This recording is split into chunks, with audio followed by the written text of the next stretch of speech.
এবার কৃষ্ণের বৃন্দাবন, কৃষ্ণের লীলা এত বিশাল যে এই অল্প সময়ের মধ্যে ইয়ে করা যাবে না, তাই কৃষ্ণের বৃন্দাবন লীলা নিয়ে তাও আমি সংক্ষেপে আলোচনা করব। প্রথম কথা হচ্ছে যে কৃষ্ণ কে আর বৃন্দাবনের কৃষ্ণ কে। কৃষ্ণের তিন স্থানে কৃষ্ণের লীলা আছে: দ্বারকা, মথুরা, বৃন্দাবন। দ্বারকায় কৃষ্ণ পূর্ণ পুরুষোত্তম, মথুরায় কৃষ্ণ পূর্ণতর পুরুষোত্তম,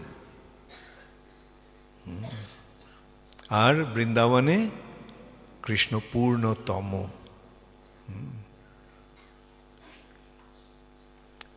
রিলেটিভ, সুপারলেটিভ। পূর্ণ, পূর্ণতর, পূর্ণতম। সবচাইতে যে পূর্ণ, সেটি সবার ঊর্ধ্বে যেই স্থানটি, সেটি হচ্ছে বৃন্দাবন। শ্রীনাথ চক্রবর্তী সুন্দরভাবে তার বিশ্লেষণ করেছেন। আরাধ্য ভগবান ব্রজেশ তনয়। আরাধ্য ভগবান কে? ব্রজেন্দ্র নন্দন কৃষ্ণ। ব্রজেন্দ্র নন্দন, নন্দ মহারাজের পুত্র। ব্রজ ইন্দ্র, ব্রজের রাজা। ব্রজের রাজাকে নন্দ মহারাজ, তার পুত্র। এই সূত্রে কি ইঙ্গিত করা হচ্ছে? এই বৃন্দাবনের কৃষ্ণ বাসুদেব কৃষ্ণ নয়। কৃষ্ণ অন্য যদুসম্ভূত, মহাপ্রভু বলছেন যে কৃষ্ণ অন্য যদুসম্ভূত। যদু বংশে যে জন্ম নিয়েছেন যে কৃষ্ণ, তিনি অন্য এক কৃষ্ণ। কেন? প্রকৃত যে কৃষ্ণ, তিনি বৃন্দাবন পরিত্যাগ করে কখনো কোথাও যান না। বৃন্দাবনং পরিত্যাজ্য কুত্র কদাপি ন গচ্ছতি। কেন? কেন? কৃষ্ণই হচ্ছেন পরমেশ্বর ভগবান, পূর্ণ পুরুষোত্তম ভগবান। কৃষ্ণস্তু ভগবান স্বয়ং। এই যে স্বয়ং ভগবান, তিনি হচ্ছেন বৃন্দাবনের কৃষ্ণ। সেই কৃষ্ণের প্রথম প্রকাশ, প্রথম অবতার বা প্রথম প্রকাশ হচ্ছে বলরাম। বৃন্দাবনে কৃষ্ণের প্রকাশ হচ্ছে বলরাম। সেই বলরাম থেকে আসছে বাসুদেব, শঙ্কর্ষণ, প্রদ্যুম্ন, অনিরুদ্ধ, দ্বারকার চতুর্ভুহ। এই চতুর্ভুহ বলরামের প্রকাশ। আর এই চতুর্ভুহের থেকে আসছে নারায়ণ। সেই নারায়ণ থেকে আসছে মহাবিষ্ণু, যিনি কারণ সমুদ্রে শুয়ে রয়েছেন, এবং তার যে নিঃশ্বাস প্রশ্বাস, তার ফলে যে বুদবুদগুলি উঠছে, সেগুলি হচ্ছে এক একটি ব্রহ্মাণ্ড।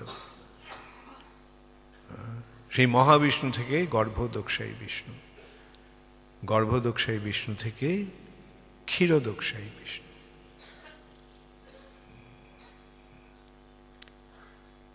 শঙ্কর্ষণ থেকে কারণদোক্ষায়ী বিষ্ণু, গর্ভদোক্ষায়ী বিষ্ণু, অনন্ত শেষ, এরা হচ্ছে সেই বলরামের প্রকাশ। শঙ্কর্ষণ কারণতোয়সায়ী গর্ভোদশায়ী চ পয়োবধিশায়ী শেষশ্চ যশাংশ কলা স্বনিত্যানন্দাক্ষ রাম শরণং মমাস্তু। এই নিত্যানন্দকে, নিত্যানন্দ প্রভু হচ্ছেন বলরাম। সেই নিত্যানন্দ প্রভুর স্বরূপ বিস্তার করে প্রকাশ করে বলা, নিত্যানন্দ প্রভুর স্বরূপ সম্বন্ধে এই কথা বলা হচ্ছে। শঙ্কর্ষণ কারণতোয়সায়ী, মানে কারণ সমুদ্রে শুয়ে আছে কে? মহাবিষ্ণু। শঙ্কর্ষণ কারণতোয়সায়ী গর্ভোদশায়ী, গর্ভদোক্ষায়ী বিষ্ণু, গর্ভ উদক, কারণতোয়সায়ী গর্ভোদশায়ী চ ক্ষীরাব্ধি পয়োবধিশায়ী। শঙ্কর্ষণ কারণতোয়সায়ী গর্ভোদশায়ী চ পয়োবধিশায়ী, মানে পয় মানে হচ্ছে দুধ, দুধ সমুদ্র, দুধের সমুদ্র, ক্ষীর সমুদ্র। এই তিনটি বিষ্ণু, মহাবিষ্ণু, গর্ভোদকশায়ী বিষ্ণু আর ক্ষীরোদকশায়ী বিষ্ণু। আর শেষশ্চ যস্য, আর তার থেকে আসছে অনন্ত শেষ, যস্যাংশ কলা, যার অংশের অংশ বা অংশের অংশের অংশ, তিনি হচ্ছেন বলরাম। তিনি হচ্ছেন শ্রীকৃষ্ণের প্রথম প্রকাশ। বৃন্দাবনে কৃষ্ণের এই প্রকাশ। তারপরে আসছে দ্বারকা, বৈকুণ্ঠ, কারণ সমুদ্র, গর্ভ সমুদ্র, ক্ষীর সমুদ্র, সাই বিষ্ণু। তাহলে আমরা কি প্রথমে কি বুঝতে পারছি এখানে? যে কৃষ্ণস্তু ভগবান স্বয়ং, শ্রীকৃষ্ণই হচ্ছেন স্বয়ং ভগবান। আর সেই কৃষ্ণ বৃন্দাবনে লীলাবিলাস করেন। তিনি সব সময় বৃন্দাবন থাকেন, বৃন্দাবনে থাকেন। বৃন্দাবন পরিত্যজ্য, বৃন্দাবনং পরিত্যজ্য কুত্র কদাপি ন গচ্ছতি। বৃন্দাবন ছেড়ে তিনি কখনো কোথাও যান না। তাহলে প্রশ্ন উঠতে পারে, আরে তাহলে কৃষ্ণ তো এখানে এসে লীলাবিলাস করলেন। ভালো প্রশ্ন, তাই নয় কি? কি হলো তখন? কৃষ্ণ কিভাবে এলেন? বৃন্দাবন নিয়ে এলেন। তিনি বৃন্দাবন ছেড়ে এলেন না, তিনি বৃন্দাবন নিয়ে এখানে এলেন। সেই সম্বন্ধেও গর্গ সংহিতাতে একটা সুন্দর বর্ণনা আছে।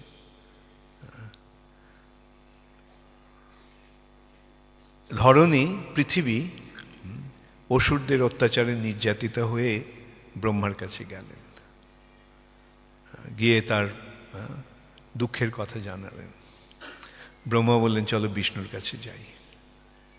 কোন বিষ্ণু? ক্ষীরোদকশায়ী বিষ্ণু। তিনি এই ব্রহ্মাণ্ডে রয়েছেন, তিনি এই ব্রহ্মাণ্ডের পরমাত্মা হচ্ছেন ক্ষীরোদকশায়ী বিষ্ণু। সে ক্ষীরোদকশায়ী বিষ্ণু তখন বললেন চলো, এটাই আমারও পক্ষে সম্ভব হবে না। তখন বিষ্ণু ওদেরকে একটা নৌকো করে গঙ্গা দিয়ে কোথায় গেলেন? যে ব্রহ্মাণ্ডের যেখানে বামনদেবের পদাঘাতে যে ব্রহ্মাণ্ডে একটা ফাটল ধরেছিল, যার থেকে গঙ্গা এসেছে, সেই ফাটল দিয়ে তারা বেরিয়ে গেলেন। গিয়ে কোথায় গেলেন? কারণ সমুদ্রে। সেখানে দেখলেন যে কারণ সমুদ্রে ওই ডুমুরের মতো সমস্ত ফলের মতো ব্রহ্মাণ্ডগুলো ভাসছে, অনেক ব্রহ্মাণ্ড। তারপরে সেগুলো কারণ সমুদ্র অতিক্রম করে তারা এলেন বৃন্দাবনে। অর্থাৎ কারণ সমুদ্র, বৈকুণ্ঠ ইত্যাদি সব অতিক্রম করে তারা এলেন বৃন্দাবনে। বৃন্দাবনের দ্বার রক্ষা করছেন দুজন গোপী। জিজ্ঞাসা করলেন তোমরা কে, কি চাই? বললো আমরা কৃষ্ণের সঙ্গে সাক্ষাৎ করতে এসেছি। আচ্ছা ঠিক আছে। তো গিয়ে বলেছে, কৃষ্ণকে বলেছে, ফিরে এসছে। এসে কৃষ্ণ যা জিজ্ঞাসা করছে আপনারা কে, আপনারা কোত্থেকে আসছেন? তো ব্রহ্মা বলল আমি ব্রহ্মা। তো সে ফিরে এসে জিজ্ঞাসা করছে কোন ব্রহ্মা? ব্রহ্মা হয়ে গেছে, আশ্চর্য হয়ে গেছে, কোন ব্রহ্মা? আমি তো ভাবতাম যে আমি একমাত্র ব্রহ্মা, কোন ব্রহ্মা? তখন বিষ্ণু বললেন যে যেই ব্রহ্মাণ্ডে আপনি পৃষ্ণিগর্ভা রূপে এসেছেন,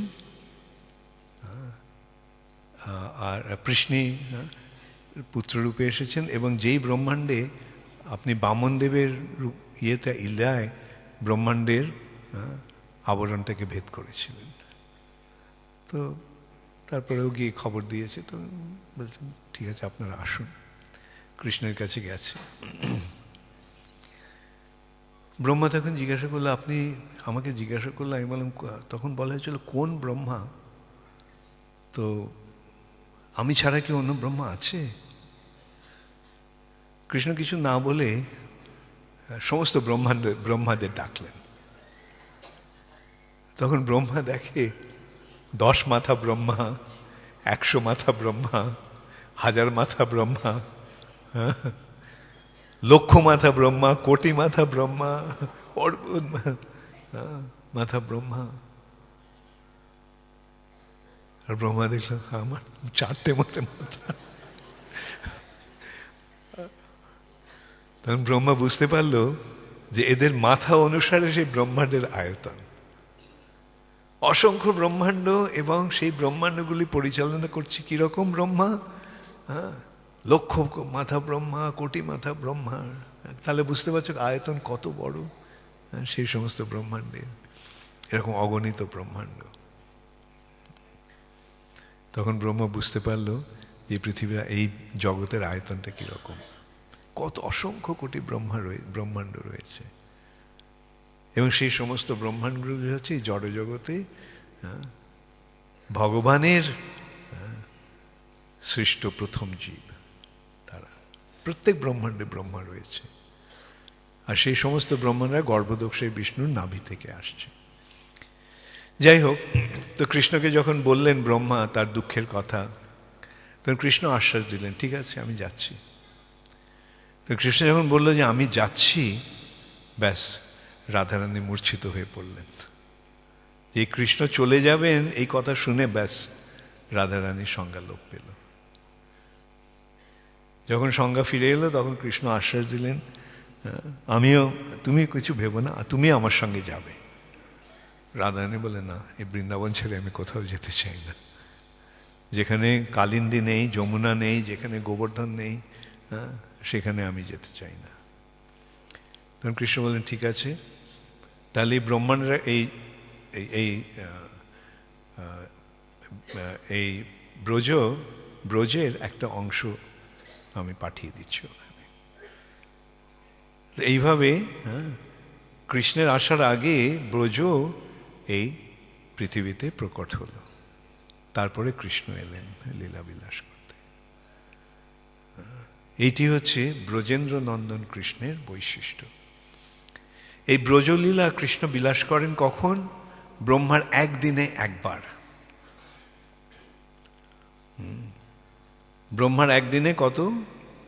চতুর্যুগে ব্রহ্মার একদিন, 1000 চতুর্যুগে ব্রহ্মার একদিন। আর সেই 1000 চতুর্যুগে মাত্র একটা চতুর্যুগে, দাপর যুগের শেষে স্বয়ং ভগবান কৃষ্ণ আসেন। তিনি প্রত্যেক চতুর্যুগে আসেন না। যদিও কৃষ্ণ বললেন সম্ভব আমি যুগে যুগে, কিন্তু এই ব্রজেন্দ্র নন্দন কৃষ্ণ প্রতি যুগে যুগে আসে না। কৃষ্ণের অবতারেরা আসে, ক্ষীরোদকশায়ী বিষ্ণুর অবতারেরা আসেনি ব্রহ্মাণ্ডে। ব্রজেন্দ্র নন্দন কৃষ্ণ যিনি, তিনি ব্রহ্মার একদিনে একবার আসেন। সেটা আবার কখন? ব্রহ্মার একদিনে 14 জন মনু,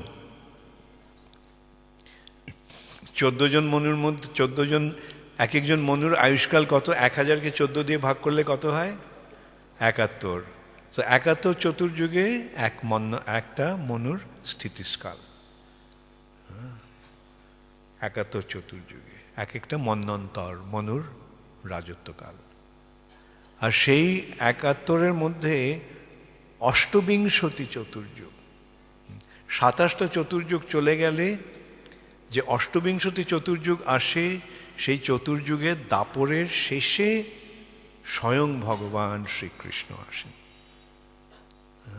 সেই 71 চতুর্যুগের মধ্যে সপ্তম চতুর্যুগ হচ্ছে বৈবস্বত মনু।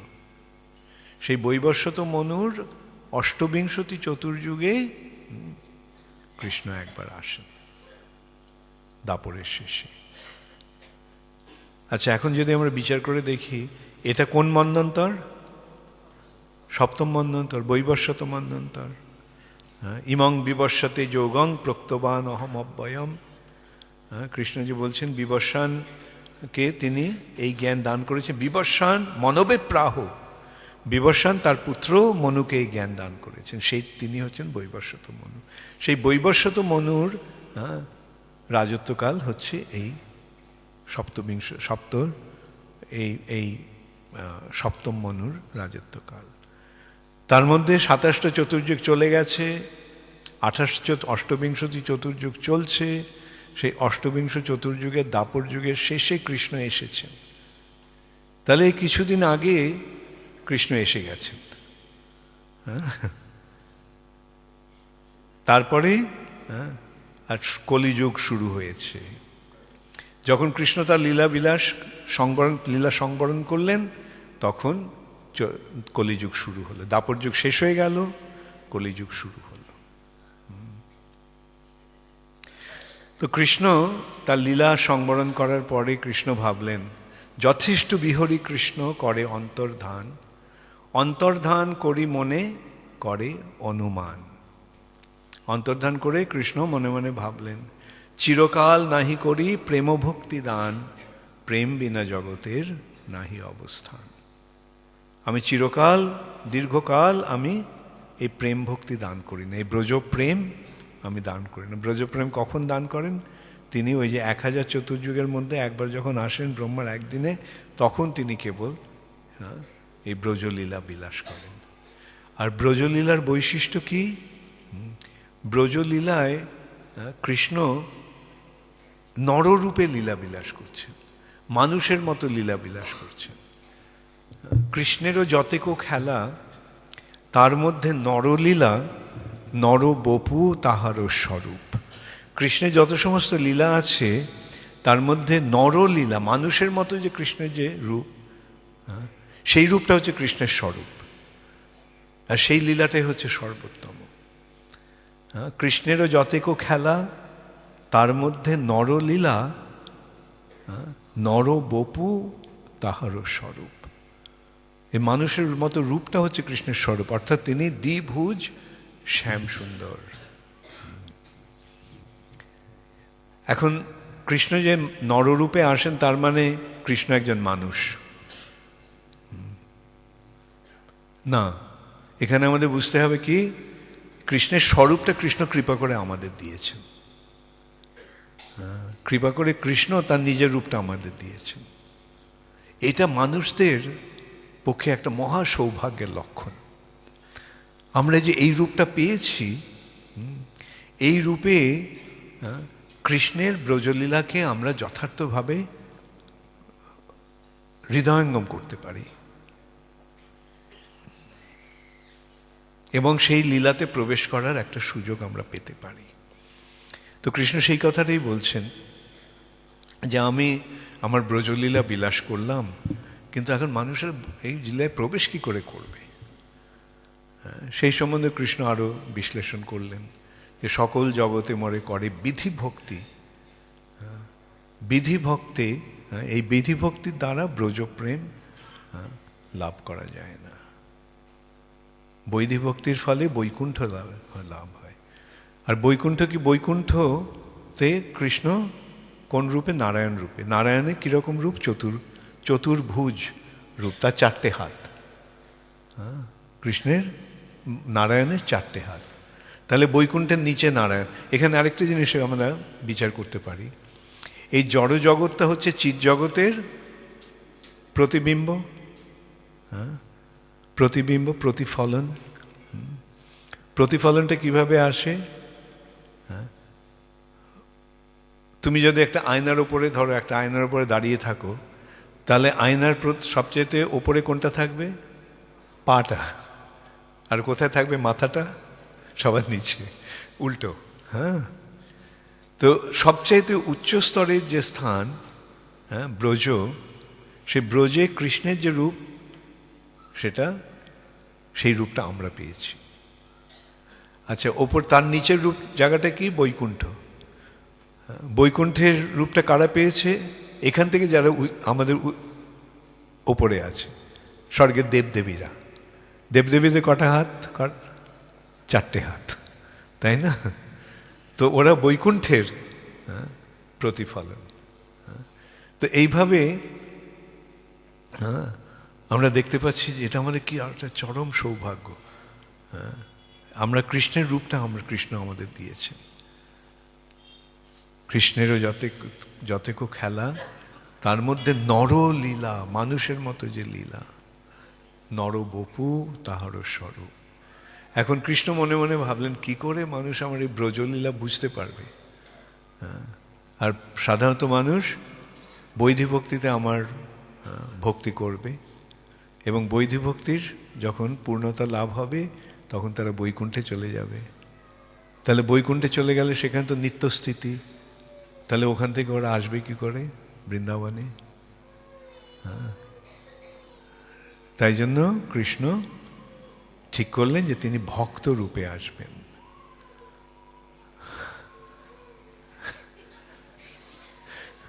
একজনের কান্না শুনে আরেকজন কান্না শুনে,